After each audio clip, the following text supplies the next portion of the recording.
बाळू मामाची भाकणूक, भक्ताची परीक्षा. सह्याद्रीच्या डोंगर रांगांमध्ये मेंढ्यांचा मोठा कळप घेऊन फिरणारे साधे पण महान संत म्हणजे बाळूमामा. त्यांच्या अंगावर साधा धोतर, डोक्यावर पांढरी पागोटे, हातात काठी आणि चेहऱ्यावर शांत हास्य असायचे. पण त्या साध्या रूपामागे असायची मोठी दैवी शक्ती. एकदा उन्हाळ्याचे दिवस होते. प्रचंड उकाडा पडला होता. गावोगाव दुष्काळ पडला होता. पाणी नव्हते, चारा नव्हता. लोकांच्या जनावरांची अवस्था खूप वाईट झाली होती. अशा वेळी बाळूमामा आपल्या मेंढ्यांचा कळप घेऊन एका गावाजवळ मुक्कामाला आले. त्या गावात एक गरीब शेतकरी राहत होता. त्याचे नाव गणू. त्याच्याकडे 2च शेळ्या होत्या. त्या शेळ्यांवरच त्याच्या घराचा उदरनिर्वाह चालत होता. पण त्या वर्षी दुष्काळामुळे शेळ्यांनाही चारा मिळत नव्हता. गणू खूप चिंतेत होता. एके दिवशी त्याने ऐकले की बाळूमामा गावाजवळ आले आहेत.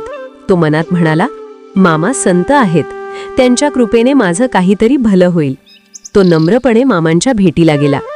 गणूने मामांच्या पाया पडून सांगितले, मामा, माझं घर खूप गरीब आहे. माझ्याकडे 2च शेळ्या आहेत. त्यांच्यावर माझा संसार चालतो. पण आता चारा नाही, काय करू? बाळूमामा शांतपणे त्याच्याकडे पाहत होते. मामांनी हसत विचारले, तू देवावर विश्वास ठेवतोस का? गणू म्हणाला, मामा, तुमच्यावर आणि देवावर माझा पूर्ण विश्वास आहे. मामा म्हणाले, ठीक आहे, उद्या सकाळी तुझ्या शेळ्या माझ्या कळपात सोड.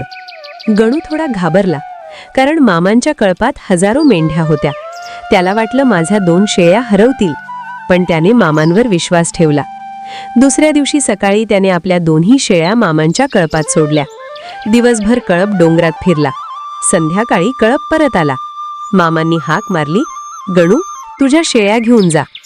गणू गेला आणि पाहतो तर काय, त्याच्या 2 शेळ्या अगदी तगड्या झालेल्या होत्या आणि त्यांच्या मागे 2 लहान पिलेही होती.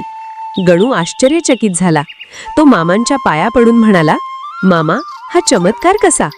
मामा हसले आणि म्हणाले, चमत्कार काही नाही रे. श्रद्धा असली की देव कृपा करतो. पण मनात लोभ नसावा आणि विश्वास कमी पडू नये. त्या दिवसापासून गणूचे आयुष्य बदलले. त्याच्या शेळ्या वाढल्या, घरात सुख आले.